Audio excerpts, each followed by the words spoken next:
সম্মানিত দর্শকবৃন্দ, আজকের ভিডিওটি অত্যন্ত গুরুত্বপূর্ণ, কারণ আমরা আজ আলোচনা করব এসআইআর প্রক্রিয়ার বিশেষ আপডেট, যা নিয়ে বর্তমানে গোটা পশ্চিমবঙ্গ জুড়ে চলছে তীব্র জল্পনা, আলোচনা ও উদ্বেগ।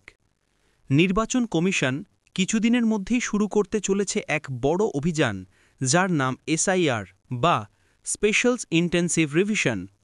এই প্রক্রিয়ায় ঠিক হবে আপনারা কে ভোট দিতে পারবেন আর কে তালিকা থেকে বাদ পড়বেন। এই মুহূর্তে সবার মনে একই প্রশ্ন, কেন এত বছর পর হঠাৎ এসআইআর প্রক্রিয়া? বিএলও কবে বাড়ি বাড়ি আসবেন আর কি কাজ করবেন? আমাদের কি কি কাগজপত্র দিতে হবে? 2002 সালের ভোটার লিস্ট কেন এত গুরুত্বপূর্ণ? আধার কার্ডই কি যথেষ্ট, নাকি অন্য প্রমাণও লাগবে? সত্যি কি ভোটাধিকার হারানোর ভয় আছে?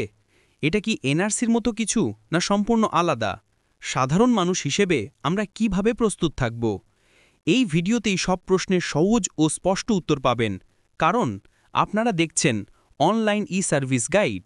এখানে পাবেন সরকারি প্রতিটি গুরুত্বপূর্ণ খবরের আপডেট একদম সহজ ভাষায়।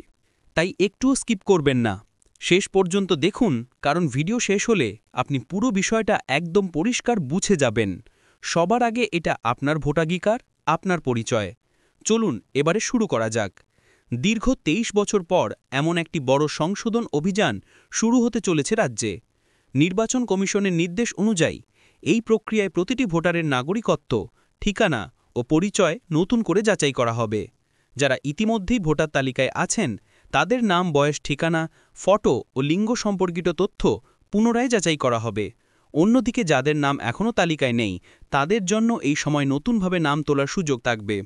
জাতীয় নির্বাচন কমিশন সূত্রে জানা গেছে, পশ্চিমবঙ্গ সহ 5টি রাজ্যে একযোগে শুরু হচ্ছে এই বিশেষ অভিযান: বাংলা, আসাম, তামিলনাড়ু, কেরল ও পুদুচেরি। কমিশনের উচ্চ পর্যায়ের বৈঠকে স্পষ্ট নির্দেশ দেওয়া হয়েছে অক্টোবরের মধ্যেই রাজ্যগুলিকে সমস্ত প্রস্তুতি সম্পন্ন করতে হবে। নভেম্বরের প্রথম সপ্তাহ থেকে মাঠে নামবেন বিএলওরা, অর্থাৎ বুথ লেভেল অফিসার। তারাই যাবেন প্রতিটি বাড়িতে। হাতে থাকবে ইনিউমারেশন ফর্ম। সেই ফর্মে প্রতিটি ভোটারের তথ্য নেওয়া হবে। বিএলও প্রতিটি ভোটারের নাম, বয়স, লিঙ্গ এবং ঠিকানা যাচাই করবেন। এছাড়া ভোটার যদি ইতিমধ্যে তালিকায় থেকে থাকেন তাহলে তার সঙ্গে পুরনো ভোটার লিস্টের রেফারেন্সও মিলিয়ে দেখা হবে। কমিশনের নির্দেশ অনুযায়ী এসআইআর চলাকালীন সময়ে বিএলওরা অন্য কোনো কাজে যুক্ত থাকবেন না। বিশেষত যারা শিক্ষক বিএলও, তারাও এই সময় শুধুমাত্র এসআইআরের কাজে নিয়োজিত থাকবেন। কমিশন স্পষ্ট করে দিয়েছে, এই সময় বিএলওদের বদলি করা যাবে না। পুরো কাজটি পরিচালিত হবে জেলা নির্বাচন আধিকারিক ও কমিশনের তত্ত্বাবধানে, কারণ এই সময় নির্বাচন কমিশন রাজ্য প্রশাসনের উপর সরাসরি নিয়ন্ত্রণ রাখবে। এবার দেখা যাক কিভাবে হবে এই এসআইআর প্রক্রিয়া। নির্বাচন কমিশনের নিয়ম অনুযায়ী এই প্রক্রিয়া সম্পন্ন হবে 3টে ধাপে। প্রথম ধাপে বিএলও বাড়ি বাড়ি গিয়ে ভোটারের তথ্য সংগ্রহ করবেন। এই সময় বিএলওরা ইনুমারেশন ফর্ম নিয়ে প্রতিটি ভোটারের বাড়িতে যাবেন। আপনার দেওয়া তথ্য নেওয়া হবে ইনুমারেশন ফর্মে। এই ফর্মে প্রতিটি ভোটারের নাম, বয়স, ঠিকানা, লিঙ্গ এবং ফটো যাচাই করা হবে। এই ধাপে প্রায় 30 থেকে 35 দিন সময় লাগবে। এই ধাপে বিএলওরা যাচাই করবেন বর্তমান ভোটার তালিকার তথ্য এবং বাস্তব তথ্যের মধ্যে কোনো অমিল আছে কিনা। এই ধাপের শেষে বিএলও সেই তথ্য জমা দেবেন সংশ্লিষ্ট ইআরও অফিসে। এরপর দ্বিতীয় ধাপে প্রকাশ করা হবে খসড়া ভোটার তালিকা। এই তালিকায় নাম, ঠিকানা বা বয়সে কোনো ভুল থাকলে তা সংশোধনের জন্য আবেদন করা যাবে। কেউ যদি মনে করেন তার নাম তালিকা থেকে বাদ পড়েছে, তিনি সেই সময় সঠিক তথ্য দিয়ে পুনরায় আবেদন জানাতে পারবেন। এছাড়াও রাজনৈতিক দলগুলিকেও দেওয়া হবে এই খসড়া তালিকা বা কপি, যাতে তারা নিজেরা যাচাই করতে পারে এবং কোনো আপত্তি থাকলে তা জানাতে পারেন। এরপর তৃতীয় ধাপে নির্বাচন কমিশন সমস্ত আপত্তি ও সংশোধনের আবেদন যাচাই করবে। এই কাজের দায়িত্ব থাকবে ইআরও বা ইলেকটোরাল রেজিস্ট্রেশন অফিসারের হাতে। যাচাই শেষে প্রকাশিত হবে চূড়ান্ত ভোটার তালিকা।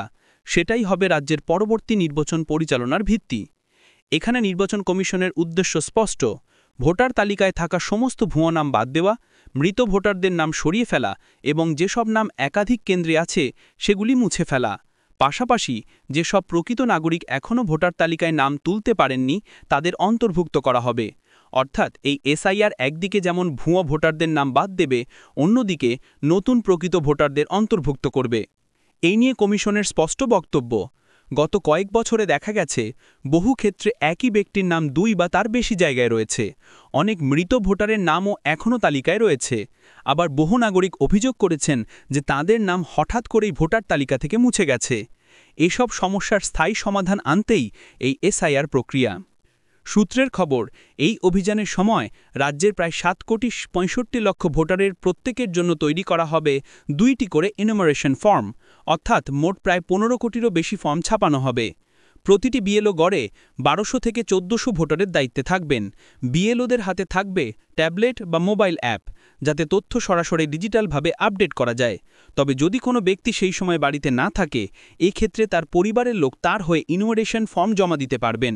এছাড়াও কমিশন সূত্রে খবর, যারা বাইরে থাকে তাদের জন্য অনলাইন আবেদন করার বিকল্প ব্যবস্থা রাখবেন ইলেকশন কমিশন। তবে আমি বলবো, যদি আপনার ডকুমেন্টসে কোনো সমস্যা থেকে থাকে, সেক্ষেত্রে আপনাকে বাড়িতে এসেই এই কাজ সম্পন্ন করা ভালো হবে। এখন প্রশ্ন আসে, কোন কোন নথি লাগবে এই এসআইআর প্রক্রিয়ায়? কমিশনের নির্দেশ অনুযায়ী মোট 11টি নথির যে কোনো একটি দেখালেই ভোটার নাম যাচাই করা যাবে। জন্ম স্বীকৃতিপত্র, 1987 সালের আগে ইস্যু করা সরকারি চাকরির সনদপত্র, পেনশন পেমেন্ট অর্ডার, পাসপোর্ট, শিক্ষাগত যোগ্যতা সনদপত্র, স্থায়ী বাসস্থানে প্রমাণ যেমন জমির দলিল, জাতিগত শংসাপত্র, বনাধিকার শংসাপত্র, পরিবার পঞ্জি বা ফ্যামিলি রেজিস্টার, নাগরিকত্ব প্রমাণপত্র এবং 2002 সালের ভোটার তালিকা রেফারেন্স। এবং 12 নম্বর ডকুমেন্ট হিসেবে আপনি আধার কার্ড ব্যবহার করতে পারেন।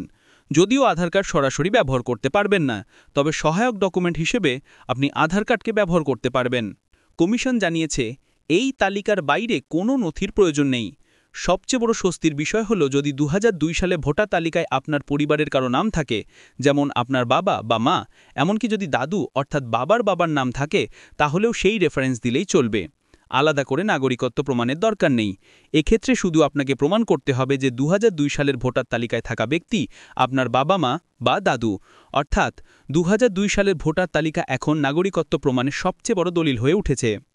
তবে যাদের নাম 2002 সালে ভোটার তালিকায় নিজের বা পরিবারে কোনো নাম খুঁজে পাচ্ছেন না, তাদের নাগরিকত্ব প্রমাণ করতে হবে কমিশন উল্লেখিত নথিগুলোর মধ্যে যে কোনো একটি দিয়ে। কমিশন বলছে, কোনো প্রকৃত নাগরিকের নাম বাদ যাবে না যদি সঠিক তথ্য ও নথি জমা দেওয়া হয়। এসআইআর প্রক্রিয়াকে ঘিরে রাজনৈতিক প্রতিক্রিয়াও ইতিমধ্যে দেখা যাচ্ছে। বিজেপি দাবি করছে বাংলায় বহু ভুয়ো ভোটার রয়েছে, তাদের নাম মুছে ফেলতে হবে, না হলে ভোট প্রক্রিয়া বৈধ হবে না। অন্যদিকে তৃণমূল কংগ্রেস বলছে, এটা কেন্দ্রীয় সরকারের এক রাজনৈতিক উদ্দেশ্য প্রণোদিত পদক্ষেপ। তাদের অভিযোগ, এই প্রক্রিয়ার মাধ্যমে সংখ্যালঘু ও প্রান্তিক মানুষের ভোটাধিকার কেড়ে নেওয়া হতে পারে। বামফ্রন্ট ও কংগ্রেস জানিয়েছে, ভোটার যাচাই হোক, কিন্তু মানবিকভাবে হোক। রাজ্যের মুখ্যমন্ত্রীও বলেছেন, এসআইআর প্রক্রিয়ায় যেন কোনো প্রকৃত নাগরিক বাদ না যায়। এই বিষয়ে কমিশনের পক্ষ থেকে বলা হচ্ছে, এসআইআর প্রক্রিয়ার সঙ্গে কোনো রাজনৈতিক উদ্দেশ্য জড়িত নয়। এটি সম্পূর্ণ প্রশাসনিক ও প্রাতিষ্ঠানিক উদ্যোগ, যার মাধ্যমে ভোটার তালিকা আরও নির্ভুল করা হবে। কমিশনের এক সিনিয়র আধিকারিক জানিয়েছেন, আমরা চাই সবাইকে অন্তর্ভুক্ত করতে, বাদ দিতে নয়। কিন্তু যাদের নাম ভুয়ো, তাদের নাম রাখা গণতন্ত্রের ক্ষতি। তাই সেই আধিকারিক জনগণকে আহ্বান জানিয়েছেন যেন সবাই সচেতন থাকেন এবং বিএলওকে সহযোগিতা করেন। তবে সাধারণ মানুষের মধ্যে ইতিমধ্যেই কিছুটা বিভ্রান্তি তৈরি হয়েছে। সোশ্যাল মিডিয়ায় নানা ধরনের গুজব ছড়াচ্ছে। কেউ বলছেন আধার দিলেই হবে, কেউ বলছেন ভোটাধিকার হারাতে পারেন। কমিশন জানিয়েছে, আধার কার্ড একা নাগরিকত্বের প্রমাণ নয়, এটি শুধুমাত্র সহায়ক দলিল হিসেবে ধরা হবে। যদি আপনার নাম আপনার বাবা মায়ের নাম 2002 সালের ভোটার তালিকায় না থাকে, তাহলে নাগরিকত্ব প্রমাণের জন্য কমিশন উল্লিখিত নথিগুলির মধ্য থেকে অন্তত একটি নথি দিতে হবে। ইতিমধ্যে বিএলওদের প্রশিক্ষণ শুরু হয়ে গেছে। প্রতিটি ব্লক ও সাব ডিভিশনে চলছে বিএলও মিটিং। বিএলওদের শেখানো হচ্ছে কিভাবে ভোটারের তথ্য সংগ্রহ করতে হবে, কিভাবে নথির কপি সংরক্ষণ করতে হবে এবং কিভাবে ডিজিটাল ডেটা আপলোড করতে হবে। জেলা নির্বাচন আধিকারিকদের তত্ত্বাবধানে বিএলওদের কাজ নিয়মিতভাবে পর্যালোচনা করা হবে। রাজ্যের প্রশাসনিক সূত্র বলছে, ডিসেম্বরের শেষ সপ্তাহের মধ্যেই তথ্য সংগ্রহ পর্ব শেষ হবে। জানুয়ারির দ্বিতীয় সপ্তাহে প্রকাশ করা হবে খসড়া ভোটার তালিকা। আপত্তি ও সংশোধনের সময় দেওয়া হবে 1 মাস। এরপর মার্চ মাসের মধ্যে প্রকাশিত হবে চূড়ান্ত ভোটার তালিকা। সেই তালিকার ভিত্তিতেই 2026 সালের বিধানসভা নির্বাচন অনুষ্ঠিত হওয়ার সম্ভাবনা প্রবল। তবে নির্বাচন কমিশন বারবার বলছে, এই প্রক্রিয়া শুধুমাত্র ভোটার তালিকা সংশোধনের জন্য, এর সঙ্গে কোনো নাগরিকত্ব আইন বা এনআরসির সম্পর্ক নেই। নাগরিকত্ব যাচাই এখানে ভোটার পরিচয় যাচাইয়ের অংশ মাত্র। বিএলও পর্যায়ে কাজ শুরু হলে সাধারণ মানুষকে বিএলওদের সঙ্গে সহযোগিতা করতে হবে। বিএলও বাড়িতে এলে এনুমারেশন ফর্ম পূরণ করতে হবে।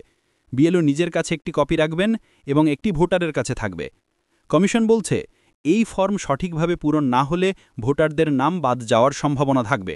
তাই আমাদেরকে সতর্কতার সঙ্গে এই এনুমারেশন ফর্ম পূরণ করতে হবে এবং প্রয়োজনীয় ডকুমেন্টস দিতে হবে। কার ক্ষেত্রে কোন ডকুমেন্টস লাগবে তা বিস্তারিত জানতে এই ভিডিওটি দেখতে পারেন। ভিডিও লিঙ্ক ডেসক্রিপশনে দেওয়া আছে। কমিশনের একটি নির্দেশনামা অনুযায়ী প্রতিটি ভোটারকে নিজের ঠিকানা এবং পরিচয়ের নথি যাচাই করাতে হবে। যদি কোনো বাড়ি থেকে কেউ স্থানান্তরিত হয়ে যান, তাহলে সেই তথ্য জানাতে হবে বিএলওকে। কারণ একই বাড়িতে যেসব নাম বাস্তবে নেই, সেগুলি মুছে দেওয়া হবে। তাই আমাদেরকে সচেতন থাকতে হবে, যাতে নিজের বা পরিবারের কারো নাম বাদ না যায়। এছাড়াও রাজ্যের রাজনৈতিক বিশ্লেষকরা মনে করছেন, এই এসআইআর প্রক্রিয়া বাংলার রাজনীতিতে বড় প্রভাব ফেলতে পারে। কারণ এই অভিযানের মাধ্যমে ভোটার তালিকায় বড় পরিবর্তন আসবে, রাজনৈতিক দলগুলির ভোট ব্যাংকেও তার প্রভাব পড়তে পারে। কেউ কেউ বলছেন এই প্রক্রিয়া গণতন্ত্রকে আরও শক্তিশালী করবে, আবার কেউ কেউ মনে করছেন এটি নতুন বিতর্কের জন্ম দিতে পারে। তো আপনাদের কি মনে হয় তা নিচে কমেন্ট করে জানাবেন। এছাড়াও কমিশনের এক কর্মকর্তা বলেন, আমরা চাই সবাইকে অন্তর্ভুক্ত করতে, বাদ দিতে নয়, কিন্তু যাদের নাম ভুয়ো তাদের নাম রাখা গণতন্ত্রের ক্ষতি। তাই সেই আধিকারিক জনগণকে আহ্বান জানিয়েছেন যেন সবাই সচেতন থাকেন এবং বিএলওকে সহযোগিতা করেন। সবশেষে বলা যায়, এই এসআইআর 25 হল এক ঐতিহাসিক উদ্যোগ। দীর্ঘদিন পর নির্বাচন কমিশন এমন একটি অভিযানে নামছে, যেখানে প্রতিটি নাগরিকের ভোটাধিকার ও পরিচয় পুনরায় যাচাই করা হবে। এই প্রক্রিয়ায় কোনো ভুল তথ্য দিলে ভবিষ্যতে সমস্যায় পড়তে পারে, তাই সতর্ক থাকা দরকার। আপনার পরিবারের 2002 সালের ভোটার তালিকা খুঁজে বের করুন, প্রয়োজনীয় নথি প্রস্তুত রাখুন এবং বিএলও যখন বাড়িতে আসবেন তখন ফর্ম পূরণ করে সঠিকভাবে জমা দিন। একটি ছোট অসাবধানতা আপনার ভোটাধিকার কেড়ে নিতে পারে। এই ছিল আজকের বিশেষ ভিডিও। আগামী ভিডিওতে আমরা বিস্তারিতভাবে জানাবো কিভাবে অনলাইনে নিজের নাম যাচাই করবেন, কিভাবে ফর্ম জমা দেবেন এবং কিভাবে নিজের ভোটার স্ট্যাটাস চেক করবেন। সঙ্গে থাকুন। ধন্যবাদ। জয় হিন্দ।